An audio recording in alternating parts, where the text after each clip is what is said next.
Okay, I lost the connection in between. What we have discussed about this phase angle and phase difference. Okay, so phase difference, the phase difference between two electrical quantities is defined as the angular phase difference between the maximum possible value of the two alternating quantities having the same frequency. Okay, so you must understand what is this phase difference. So therefore they are said to have a phase difference of phase angle. We can say phase angle or phase difference, if both of them are same. And the phase angle is always measured in radians per second or degree per second. Okay, phase angle is measured in radians per second or degrees per second. Hope you are understood what is the phase difference. You must understand the clear concept. Phase different. What is phase difference? What is phase? What is phase angle? Phase angle, phase difference, both are same. So when you say phase difference between two electrical quantities, let's say two waves, R and Y, two R, Y, B, two of them, that means it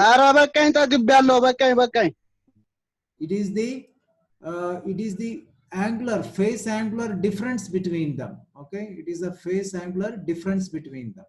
So phase angle is always measured in radians per second, or it can be in degrees. So as I told you, like this is in phase, this is out of phase. Why it is phase? Because this phase different. There is a phase difference. Both of them has got a phase difference of how much degrees? 30 degrees. This is in phase, this is phase difference. Now synchronoscope, we know like the synchronoscope will measure the frequency as well as the phase difference or phase angle. So when you look at this synchronoscope, it can be in different forms. You may find this type or this kind. This is electronic type. This is like a moving coil type synchronoscope. And this is the basic structure of a synchronoscope. Basic functioning of a synchronoscope is same. That means it will be having an incoming supply. It will be having a running generator connections. Now, whenever both frequencies are matching, that means switchboard frequency and the incoming generator frequencies are same. That means the needle will not be moving fast or slow directions. It will be almost slowly coming to some positions, but it can be anywhere. It can be anywhere. So when the phase angle becomes 0, this should come exactly into the 12 o'clock positions. So frequency and phase angle. Okay. So this is a synchronoscope diagram, and you can draw. This is a polarized type synchronoscope. What is inside actually is this. This is a bit complicated, but it's the same diagram. Basic concept is same, working is. Okay, this is the electronic type synchronoscope. It incorporates, it's only the LEDs are there. Instead of the needles, it's LEDs and an electronic circuit which is inside. So which blows sequentially in either clockwise or anti-clockwise directions at a variable speed in accordance with the difference in frequencies of the generator. Synchronizing condition is indicated by the glowing LED of the synchronization on. This light will be on. That means it is phase angle has become 0. It is ready to be closed. And anti-phase condition is indicated by glowing LED synchro off. Synchro off means it is totally anti-phase, 180 degrees. Okay. Then last time we asked, somebody has asked about a preferential trip. What is the setting of a preferential trip and how it is working? We'll just see in this. See, to maintain generator, why we need a preferential trip? To reduce the consequence of overload on generator, is it? To reduce the consequence of overload on generator when it is running. That's why we have the preferential trip. So it is to maintain the generator operation during an overload conditions. Preferential shedding of arrangement is provided. Preferential load shedding. Load shedding means like it will stop non-essential loads in some sequence wise. So this is achieved by a special overload relay called preferential trip relay. Preferential trip relay. If the generator overload develops, the preferential trip sets an alarm and act to trip selected non-essential loads. Non-essential loads will be tripped first. And this will reduce the generator load. So that may continue to supply essential circuits. Each generator will have its own circuit breaker that is typically high set at 150% with 20 seconds delay. Now, in addition to this, each generator has got its own preferential overload trip.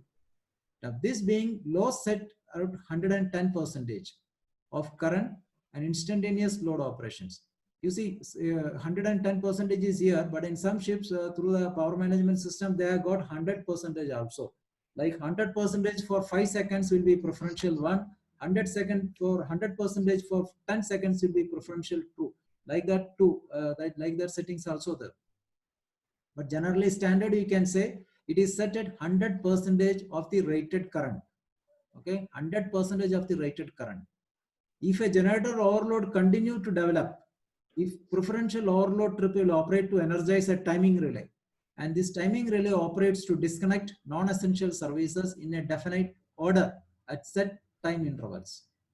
So you can say preferential trip is to reduce the consequence of overload of generators, and it is set at 110%. 110% of the rated current. Okay, 110% of the rated current. And how do you test this? Normally, we know like whenever you test this, you will not find a preferential trip simulation switch on board ship. I have not seen it. I don't know whether new ships they have or not preferential trips simulation. So here you take the generator standby and run only one generator and run generator in manual mode. Increase the load step by step to running generators. So standby person should be there near the circuit breaker. When 100% of the normal load, the breaker will trip and reset and restart. So how to test the preferential trip? This is the procedure. The trip sequence wise, how it is going, what is the sequence? It is operate under a fixed time delay, causing non-essential load to be shed.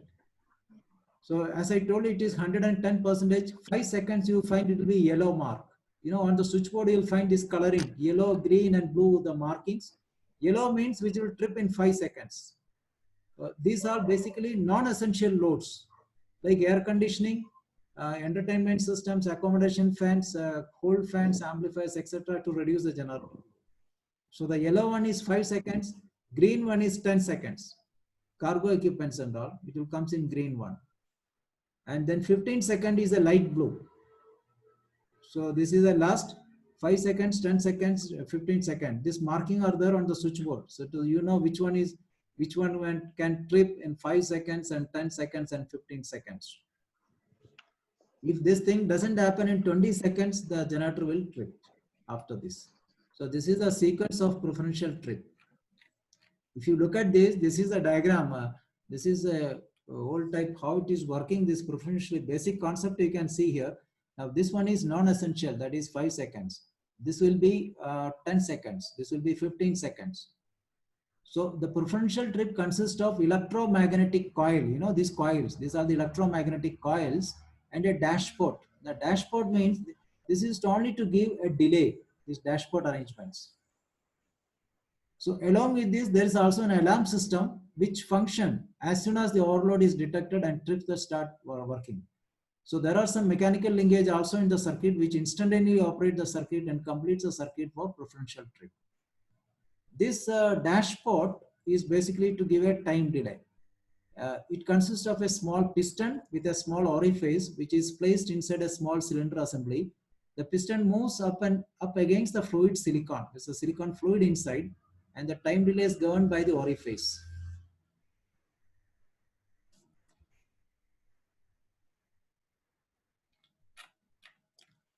So the current is passing through these coils. You see, these are different. That is 5 seconds, 10 seconds, 15 seconds. The current passes through this electromagnetic coil, and the linkage are kept from contacting a spring arrangements.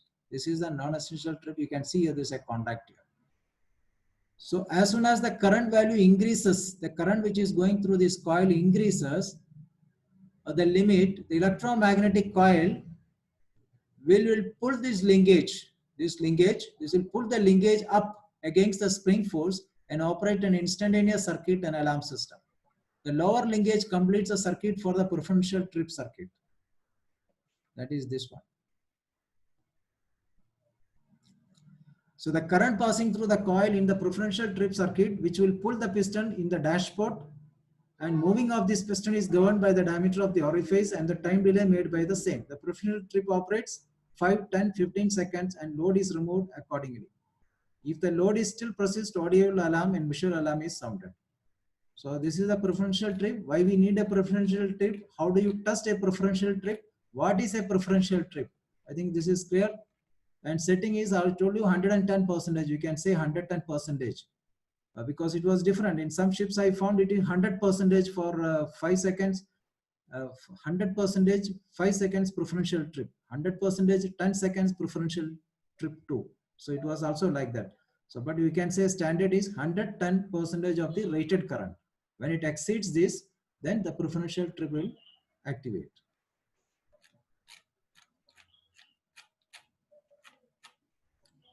Okay, so these are the things. This last time you asked me preferential trip and about this synchronoscope and the phase angle and phase. Okay, so I hope these things are clear. What is phase angle? What is phase? Why you call phase angle? Phase difference. What is in phase? So hope these things are clear. In phase, out of phase. See, now here you can say here YB. This is 120 degrees. This is 240 degrees. So what is the phase difference? 120 degrees. C phase 240 degrees. This same sequence has to be continued every wave. Okay. So this omega t is minus 120 for VB because of this is lagging by 120 degrees. And this one is 240 degrees. And this is the vector diagram. So the incoming generator also, the switchboard also, the voltage, if you look at this three-phase voltage, it is like this, it's like a vector. So these two phase should be same. There will not be no angle difference between these two. Same with this phase, same with this one. So that is called the phase angle. Okay, these all things are clear. I think what is time period, what is a frequency, what is a cycle. So this is called one cycle, and time period is a time taken to complete one cycle is called the time period. So if you can find out like if frequency is 50 hertz, how much time it to take this cycle, how much time it takes to complete one cycle. That is, you divide the frequency 1 by t. Or you can say t is equal to 1 by f, that is 20 milliseconds. That means 20 milliseconds time to take one cycle. So how many cycles are there? 50 cycles are 50 cycles are there in 1 second. 1 second, 50 cycles.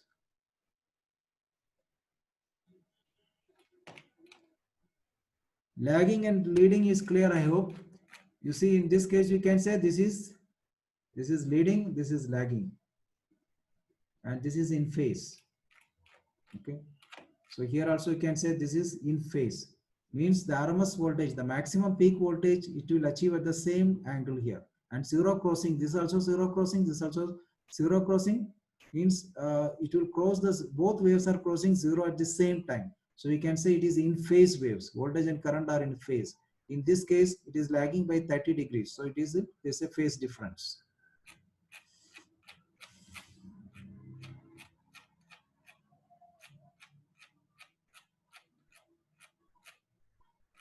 So this phase synchronoscope, you can draw this diagram and explain what is the purpose of the synchronoscope, what synchronoscope is measuring, and why it is rotating in clockwise directions, why it is rotating in anti-clockwise directions, why we close the synchronoscope when it is at 12 o'clock positions.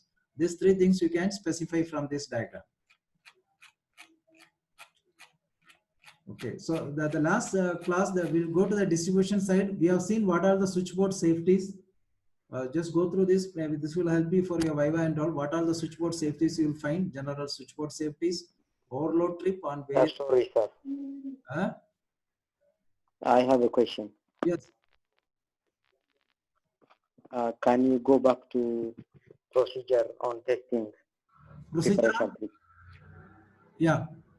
This one? Procedure on testing preferential trips.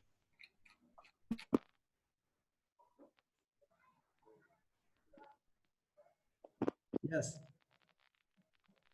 Yes, yes. Why do we need a standby person on each circuit breaker? Step number 3. This standby person is only just to reset the breaker.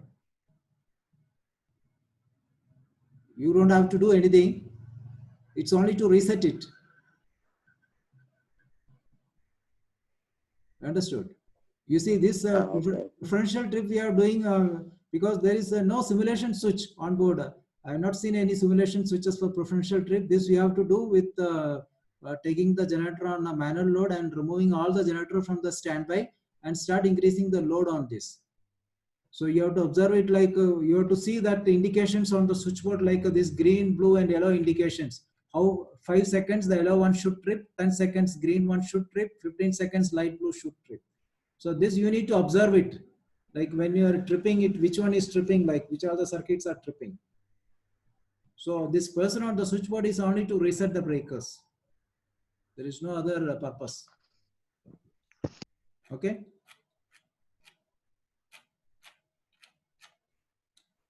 So we have seen this switchboard safety devices. So in the Viva and all, you can write what are the device safety devices. Okay, very important to mention. It is a dead type, dead front-end switchboard. That means from the switchboard, when you stand in front of it, you cannot access any live circuits or anything live. Everything is totally closed. That is called dead front-end. Okay, dead front-end meaning is dead front-end switchboard have no live parts on the front of this panel. There's nothing should be live. Each framework work is rigidly constructed or steel angles for various variation resistance and to which door panels of 2.3 mm thick sheet steel are hinged. And you cannot open these panels also when it is live. That is also other interlock. Like a breaker panel cover, you cannot open if it is live conditions. And what are the safeties? Like you should have insulated certified hand gloves. The hand gloves has to be certified. As I told you, if it is 440 volt you are working, hand gloves has to be certified at least 1000 volt. And the boiler suit, shoes also are normal things. Rubber mat should be there in front of the switchboard. It's very important. This has to be certified. This rubber mat also to be certified. And 0.6 mm gap behind the switchboard. The behind the switchboard also you should have certain gap. It's not that it is very, you cannot stand there. It should be, there should be a gap. Minimum gap should be 0.6 mm. And the panel doors to be earthed. Interlocked handles. Interlocked handle means you cannot open any cover door without without you make the systems dead. That is called interlock handles. Okay, these are things you can write. What are the switchboard safeties? And this I told you the bus bar. So when you open the switchboard, you'll find this bus bar. Bus bar means this is where the main bus bars, main power supply connections are this. You can see in 3 colors like red, yellow and blue. This will be same like this. And from the bus bar, you can see it is coming down to the feeder circuit breakers. Then it is distributed. Now you see here, these are feeder circuit breaker here. And this is the main bus bar. And in between the bus bar, suppose you have 2 switchboard port and starboard, we have seen like called tie breaker. Tie breaker, the main purpose of the tie breaker is to make the switch, isolate the switchboard into 2 sections, like starboard side, port side. If you make open the tie breaker, you can break them into, means you can make it 2 separate sections, port side, starboard side. If you want to work on the starboard side in case of an emergency, you can open the tie breaker, make it that whole section dead. That is why tie breakers are used. Tie breakers are normally the breaker. It can be same like this breakers, or it can be some olden ships. They have the other types like by mechanical types also were there, but nowadays they've been replaced with the breakers like this. So tie breaker is also a breaker which will separate the switchboard into two sections, that required only when you want to isolate the switchboard port and starboard, when you want to isolate it. Okay. Distribution, this is called the feeder circuit breakers. Which you see the bus bar, it is small, the thickness and the width of the bus bar is little small here. So this goes to feeder circuit breaker. Example, like as I told you, like normally from the main switchboard you have feeder circuit, and from feeder circuit it go to group starting panel.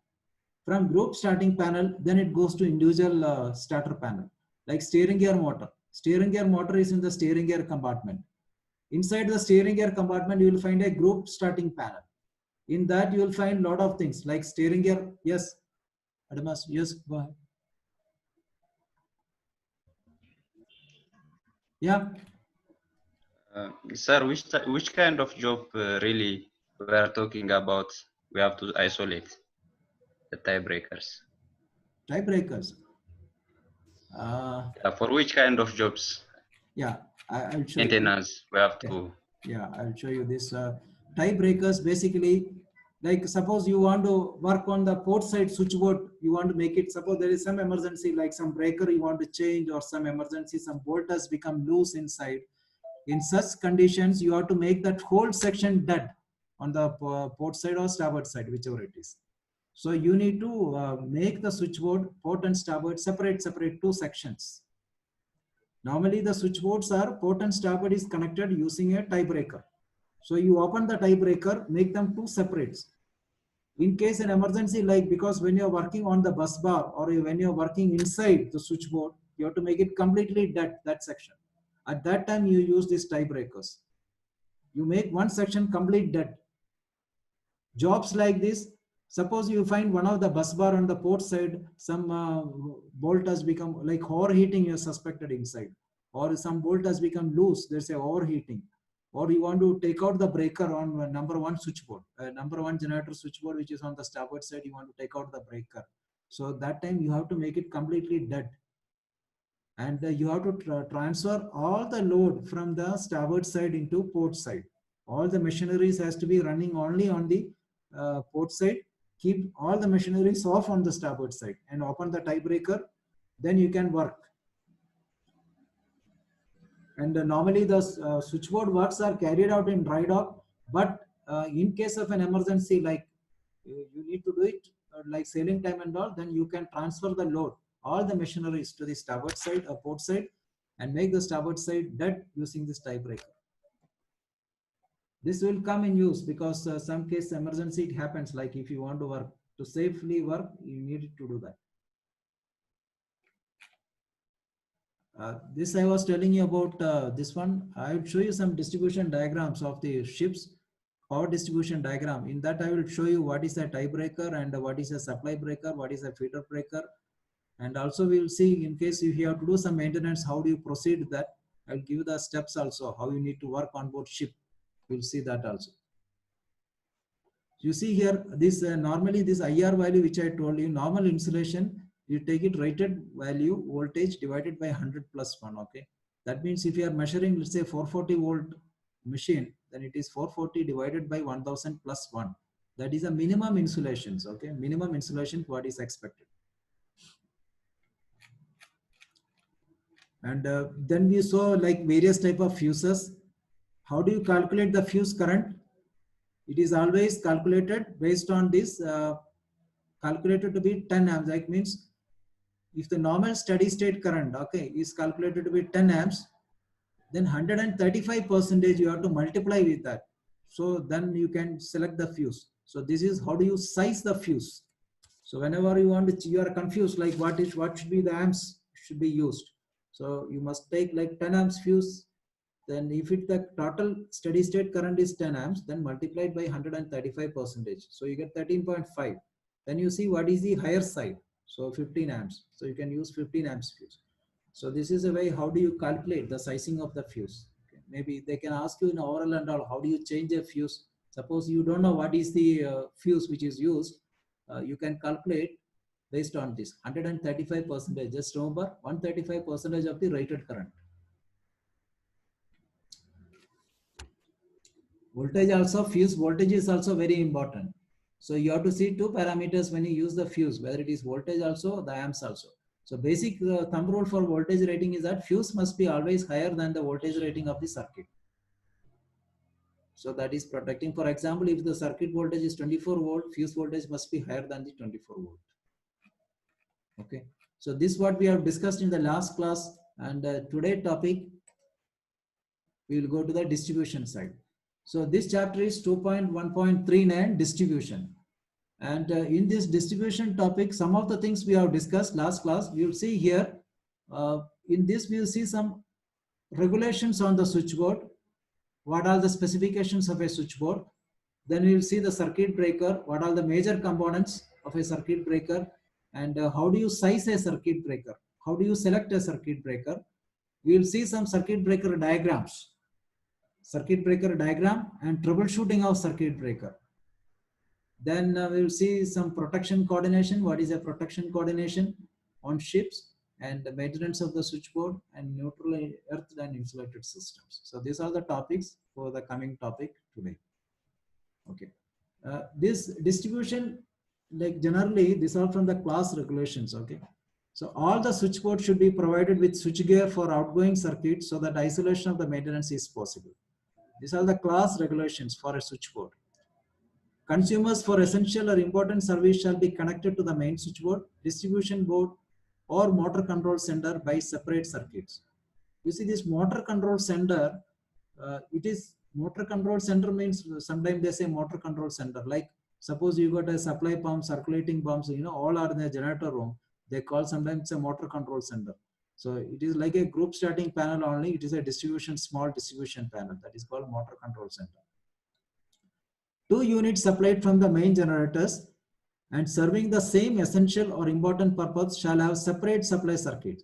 Always you will find this will be from both sections of a switchboard. Feeder circuit will be from both. Like starboard side also you will find, port side also you will find. So it should be from 2 sections. In case suppose your port side is totally you lost, then you should be able to feed it from starboard side. So that is why it is separate from 2 sides. 2 different sections should be there, and shall be divided at least 2 distribution switchboard, each having a separate supply circuit from either side of the bus tie. So in instance where more than 2 units are used and the switchboard has only 2 sections, the circuit has to be evenly divided between the 2 sections. Then a component of a system has 2 or more supply circuits with automatic changeover, alarm should be initiated. That means whenever it is changing from normal supply to the other one, there should be an alarm. This should be also be there. For converters serving as an AC power supply units used as an emergency or transitional source of power. Transitional source of power means it is like a battery power also, or as a power supply to the essential or important consumers, manually electrically independent bypass arrangement shall be provided. These are the class regs, okay. And the switchboard shall be placed in easily accessible or ventilated locations. Where should be placed? So it should be well clear of the boilers, heat sources, heated oil tanks, steam, exhaust, and heated pipes. Ventilation and air conditioning system shall be arranged that possible water or condensation cannot reach any switchboard parts.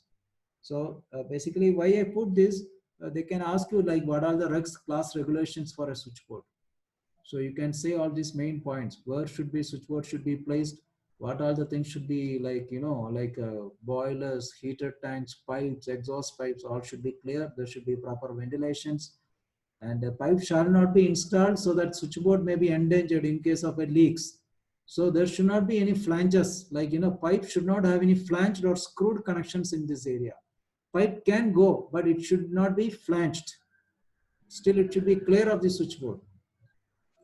And switchboard shall be located immediately above the space where high humidity or high concentration of the oil vapors can occur, like bilge spaces, unless switchboard has a tight bottom plate with tight cable penetrations. The arrangement and installation of switchboard shall be such that operation and maintenance can be carried out in a safe and efficient way. So when switchgear is located close to bulkhead and other obstructions, it shall be possible to perform all maintenance. So there should be a space between the bulkhead and the switchboard. There should be enough space behind the switchboard, I mean to say. So water-cooled electrical equipment, seawater pipes shall be routed away from the equipment so that any leakage in flanges do not damage the equipments. So this is the class regulations of switchboard. Just go through this, and then we will see the circuit breaker. Before coming to circuit breaker, let's see we have seen last time fuses. Okay, what is the difference between a fuse and a circuit breaker? Okay, we have seen various type of fuses.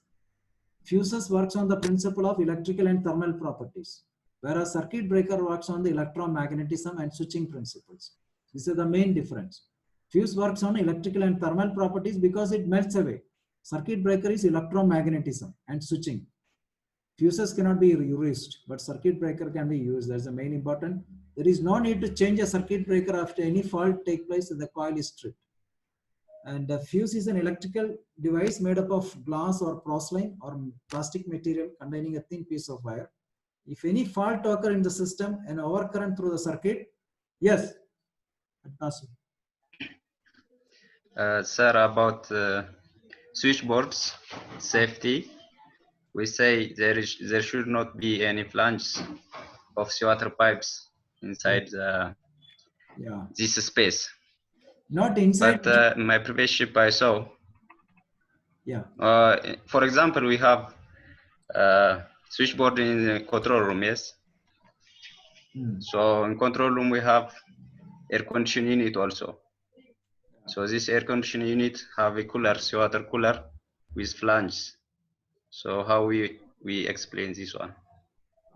They specify that this pipe should not have any flange, or like the switchboard is there on top of the pipe is passing, it should not have a flanges. Yes, but understand. But is there something which says how far it should be? Because I saw my previous ship, we have these flanges with seawater pipes for air conditioning unit. So I cannot explain about this. See, this pipes which should not pass on top of the switchboard, but you cannot avoid it this. But then it should not have a flanges. The reason is that the flanges can cause a leak. Okay, as you said, like, is it a switchboard? Is it only a control panel?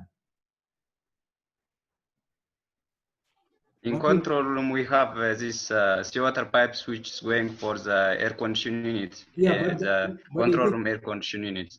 Yeah, but it's not on the top. I mean, on the side of the switchboard.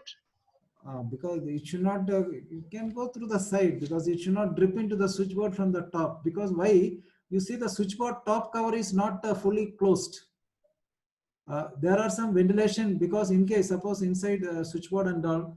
This I am talking about high voltage switchboard and all. If suppose there's an explosion inside, you know that this gas has to go out. So there are some emergency opening on top of the switchboard. So they don't want that some pipe should pass on top of that and the water can cause leak into inside. So whenever there is some explosion inside the switchboard, how this gas will go out? So there is an emergency opening on top of the switchboard. That will be open because the pressure, it will automatically open. And that is why the pipes are not allowed to pass on top of the switchboard. It can go through the side because the sides it can pass. There should not be any problem, but not on top of it. Okay, I understand. Thank you, sir. The fuses, I told you the difference between fuse. And so we have seen like how you change a fuse. Okay, always remember it is 135% of the rated current when you change a fuse. And especially like when the starter panel and all, you'll find like starter are stripped or a motor are stripped. Immediately open the panel, you'll find control fuses. Normally the control fuses are 5 amps fuse, and this will be around 500 volt 5 amps fuse. When you change this fuse, 5 amps fuse, if you put like instead of 5 amps, you put 10 amps. It is very, very disaster because if you put 10 amps fuse, your control circuit, the starter panel can burn even. So very, very careful when you change the control fuses. The control fuse should never exceed the rated values. Voltage and current is very important. You cannot put a 250 volt 5 amps fuse you have to put a 5 volt, 500 volt, 5 amps fuse, because control supply is always 440 volt, which is tapped from the main power. So these control fuses normally you'll find burning off inside the starter panel, and you'll find motor tripped, control fuses is blown. So always change this fuse with a correct value. Voltage and current should be the same. Yes. Yeah, go. Sir, I have one question on the how to change the fuse. Ah, Let's say if there is one control panel, ah, and then the let's say compressor it's failed, cannot run because of this the fuse is busted. yeah. And then if this fuse doesn't have mark, and then the control panel there is no any voltage coming there, how can I measure the current, and then how can I choose the fuse to put there? Yeah, you need not to measure the current. You see this, when you remove the old fuse, first thing when you take out the fuse, you can see what is the voltage and current rating on that fuse itself. It will be always. Yeah, I mean if the rating there, the voltage and the current amount is not visible, if not visible, how can I choose? You see, this stands, as you said, like it has to be there, because all the fuses has got voltage, and otherwise you cannot make out any fuse. How much is that? You need to check two things, like a voltage and the fuse. These two things are important, and the type of the fuse also important, because you cannot change a fuse. There are different type of fuse, like it should be cartridge type or HRC type or NS type. So that is very important. And then the option is to check the drawings. Suppose you don't get any of the informations, you can check the drawings. Even if you find the fuse is blowing off, then in that case, you put the fuse, you need to measure the current in that case. If it is white, is blowing. Suppose you in a compressor starter panel, you change a fuse of say 5 amps fuse to 500 volt. Compressor has stopped, compressor motor tripped. You open the starter panel, you find fuse is blown. You change the fuse, again fuse is blown. You say third time also you put fuse is blown. So that means there is a short circuit somewhere in the control section. That you have to find out. Probably the transformer which is stepping down to the control supply 440 volt to 220 volt, there is a short circuit transformer. Or somewhere else it is shorting. That is why this fuse is blowing. You can check that. Fuse is blowing means there is a short circuit somewhere. And this has to be measured with a tongue tester also. You can measure how much is the current going. But as you said, if there is no marking on the fuse, identically you need to go through the drawings and see what is the fuse as per the drawings, place that fuse. That is only one option, because if there is no marking like this removed, it's very difficult to make out what is the amps on that. So you have to check the drawings, or you can check, because normally this fuse marking doesn't goes off. It will be there always. Oh, sir, can you hear me? Yes. For example, if the fuse is 5 ampere, and then I cannot read that one, and then if I put 10 ampere and then I run the system, if I run the system, I can measure the current amount on the line, yeah? And then you can measure, if yes. But you need not to get the correct value of that. You see, you put a 10 amps fuse, when you measure it, may not give, sometimes it gave you like, because it's 135% more than the proper ratings, so you'll never know, maybe it can give you higher readings also.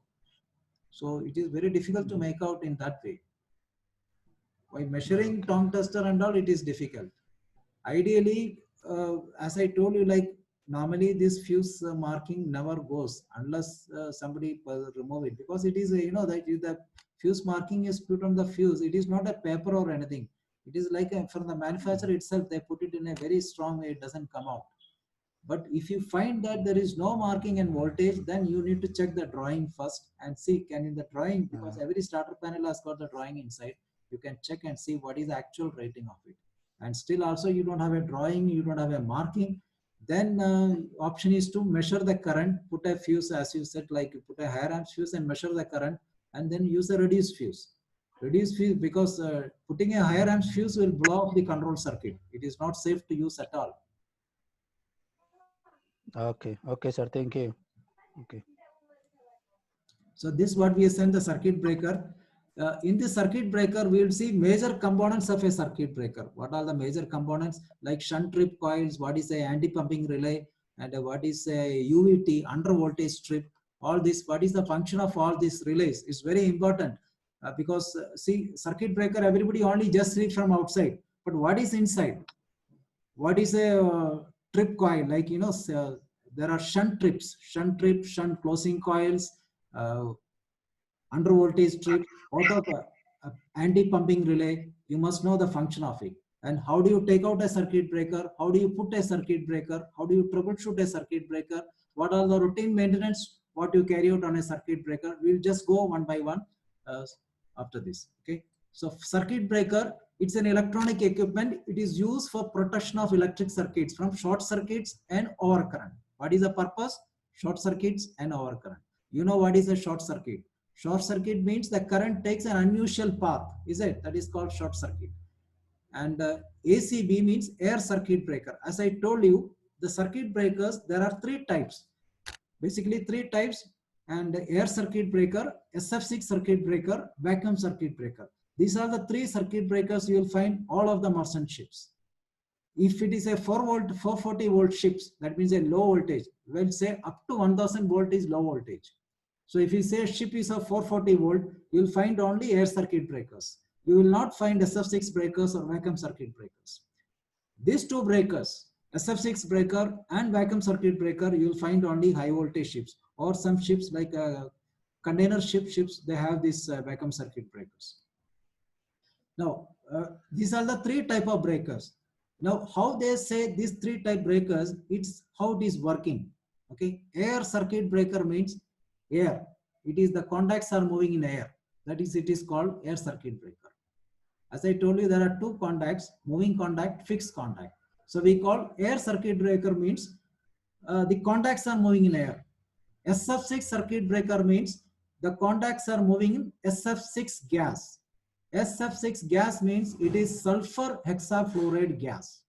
Okay, we will see in detail this, what is the speciality of this SF6 gas. And vacuum circuit breaker means the contacts are moving in vacuum. Vacuum is 10 raised to -6, that is a vacuum inside. So contacts are moving in vacuum, then we call vacuum circuit breaker. So let's go back to this again. Circuit breaker, we say ACB, air circuit breaker.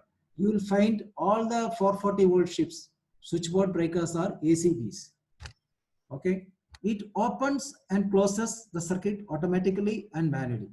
So a circuit breaker can work automatic or manually also. You can open and close.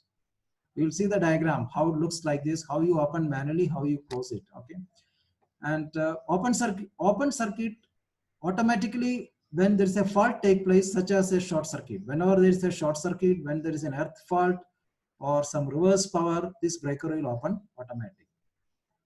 And this one we will see in details, SF6 breakers and circuit vacuum circuit breakers when in the high voltage classes. Okay, we will go in more deep about it, but right now we will understand a basic concept, how it is working. Air circuit breaker will operate in air. So the quenching means what? The absorbing. Quenching media means the absorbing media is air and atmospheric pressure. Thus the importance of ACB is still a preferable choice for air circuit breaker up to 1500 volt. So up to 15 kV we use a circuit breaker. Why we cannot use circuit breaker more than this? Question can come. Suppose you got, let's say, 20 kV or 30 kV. Why don't you use a circuit breaker? It cannot withstand it. We have to use a higher type, because a circuit breaker, when it opens, there's an arc, is it? You know the arc. What is arc? You see, this is called an arc. This is called an arc. You see, this is arc. So arc is a discharge of electric current crossing a gap between two contacts. An arc extinguisher is a component of the circuit breaker that extinguishes an arc when contacts are open. Okay. So this is an arc.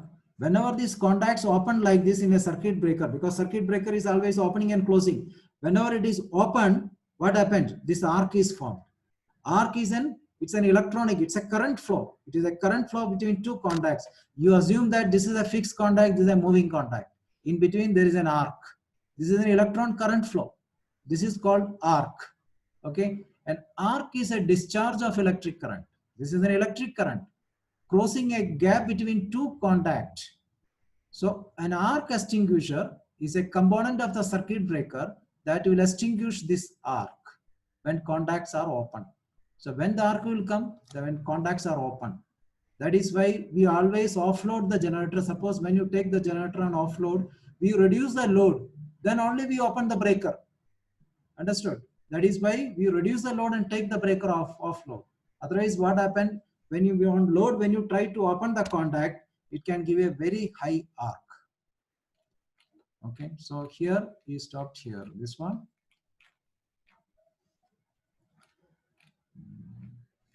So this I told you, circuit breaker, SF6 breaker. SF6 breaker means this has got sulfur hexafluoride gas. There's a gas bottle inside where the contacts are moving. And what is the importance of that? This gas has got a high affinity absorbing free electrons. This particular gas, SF6 gas, will absorb the electrons very fast. So it will remove the arc. So a negative ion is formed when free electron collides with SF6 gas molecule. And vacuum circuit breaker, you know, vacuum is not a good conductor of electricity, is it? A vacuum, electricity cannot conduct. So that is why vacuum circuit breaker is also used. Vacuum is also used for quenching the arc. And circuit breaker specifications. So what are the circuit breaker ratings? Okay, these things are very important. And it is capable of breaking the faulty section of the system. So this is called breaking capacity. Breaking capacity, making capacity, and short time capacities. And also there are some more things more like number of poles, how many poles are there, and rated voltage, rated current, rated frequency, operating voltage. And if you look at this rating of a circuit breaker, current rating, that is the current rating of a circuit breaker is based on maximum permissible temperature circuit breaker current, current carrying parts. Okay. And these are the ratings like rated voltage, rated current, rated frequency, operating duties, breaking contact, making capacity, short circuit current. These are the various ratings you will find.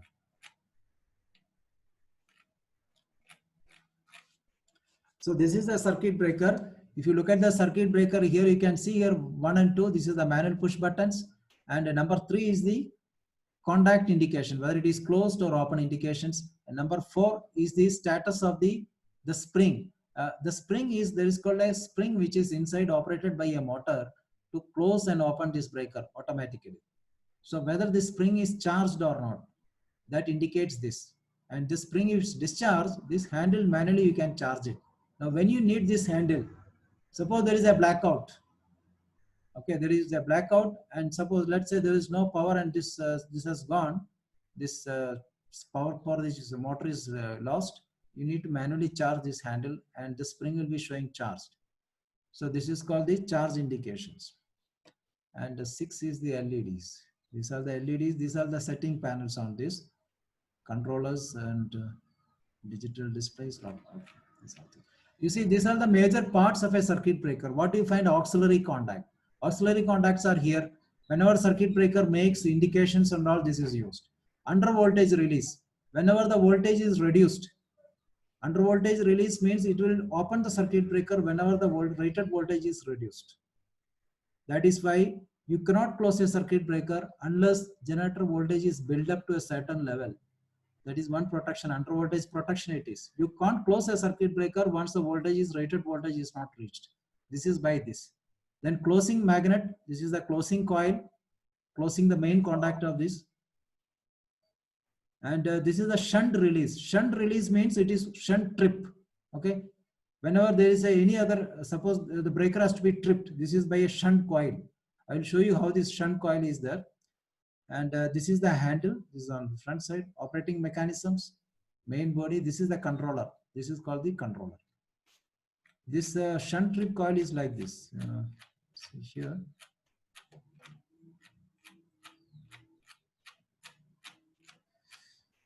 See this one, this is the shunt trip coil. You see, this is a small coil. This is all tripping, remote tripping of circuit breaker. Suppose how the circuit breaker trips is by the shunt trip coil. This is a shunt trip coil. This is under voltage coil. So whenever the voltage is the voltage of the generator is not built up, this will not allow the circuit breaker to close. This is just a coil. 24 volt. This is a 230 volt coil. This is a 24 volt coil. So if you press this, you can press it, you can trip it this. Shunt trip and shunt close coil and under voltage coil. UVT coil we call under voltage trip coil. Okay.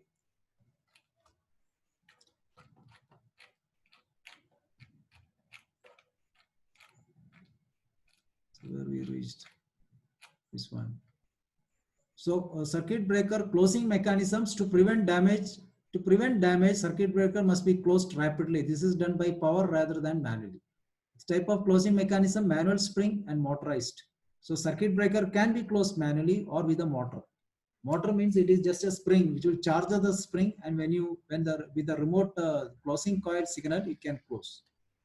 Okay, and so before closing a circuit breaker, the spring has to be charged. Now, if the spring is not charged, it will not close. It cannot close this. So manually you have to charge the spring to close it. And a position lock release button should be in original position. Under voltage trip is supplying rated voltage. Upon satisfactory confirmation above the items, press the push button. Energize the latch release coil, which in turn releases the closing springs and close the breaker. So how the breaker is getting closed? First thing is you need to charge the spring, and then there should not be any trip, like under voltage trip should not be there. It should be released because the voltage has to be to the rated voltage, and then you push this push button, it will close the circuit breaker. Opening is by shunt trip device or under voltage trip device. So if there is a shunt trip, suppose there is a remote tripping, then this shunt coil will get energized, it will trip the breaker. Under voltage, there is an under voltage, it will open the breaker. Manually, you can open with the push buttons.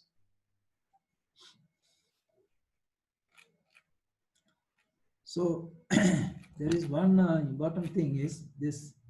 You see here, this is a circuit breaker. This is the operating handle, operating mechanisms, insulator, arcing contacts. You see, this is the contacts, arcing contacts, the trip coil here.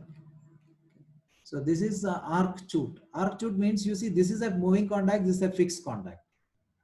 This is a stationary contact, it's a moving. So this is coming and making me this. So when it is going away, there's an arc is coming in between.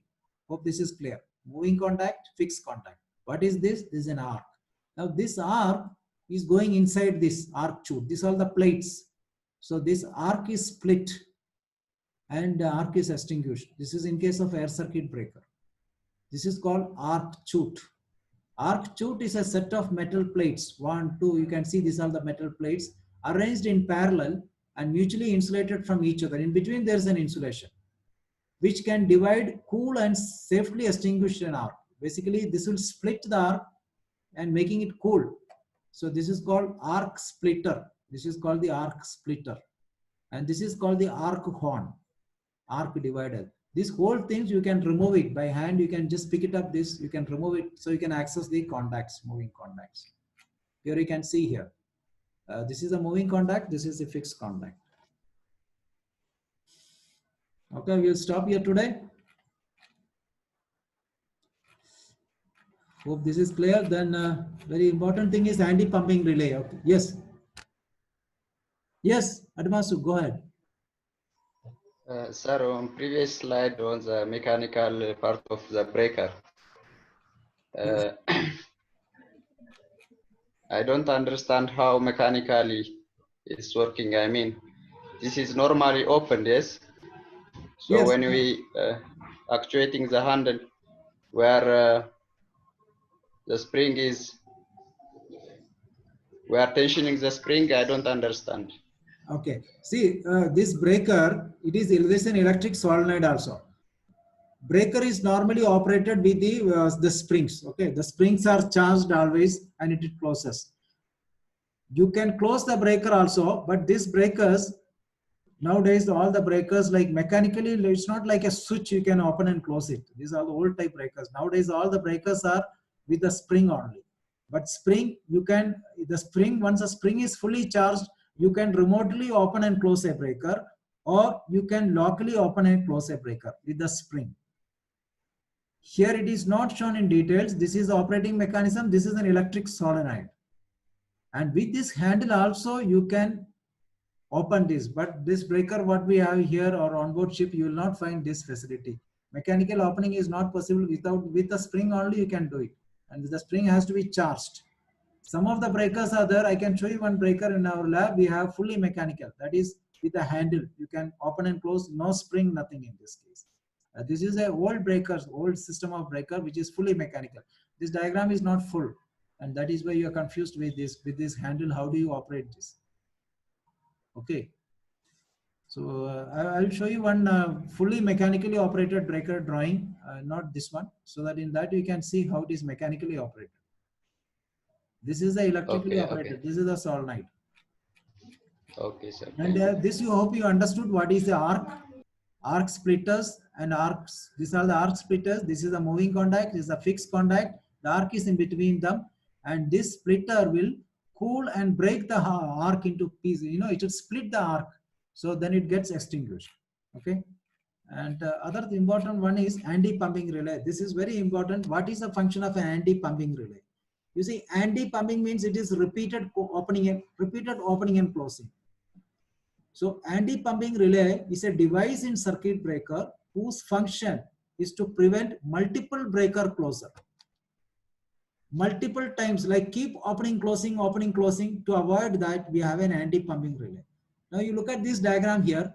Here, once you push this push button, you got an SCR. SCR means spring charge relay contact. Through this, then this is an anti-pumping relay.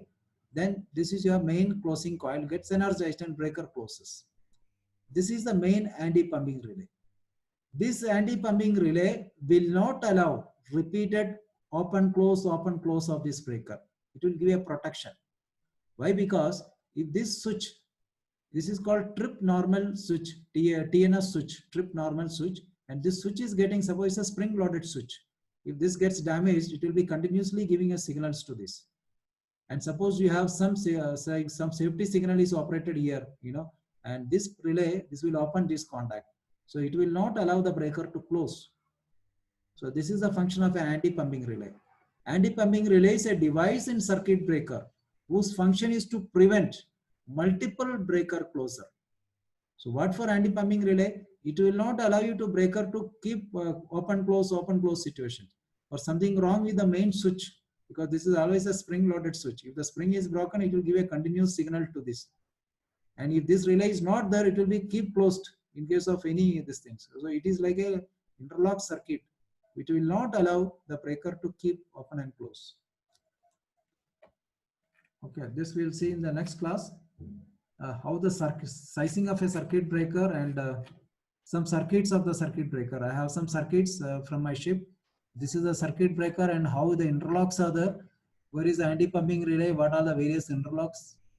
This I will show you in the next class. And what are the troubleshootings? What are the common fault can come to a circuit breaker? Like breaker is not closing, breaker is not tripping. Breaker is tripping by manual trip push button, not tripping. ACB is not tripping in case of overload. Main contacts of one pole of ACB is not closing. Pitting, erosions. Breaker is not racking. Means you cannot take out the breaker, put the breaker in. Overheating. It is not charging the motor. It is not closing remotely. So we will see how do you troubleshoot in case of these things. These are the common fault which can come. Okay. So we will today we will stop it here.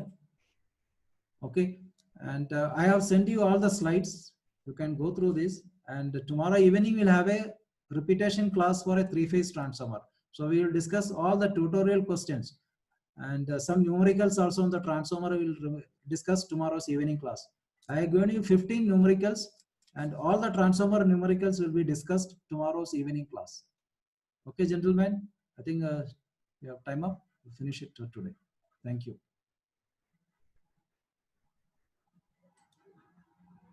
Thank you, sir.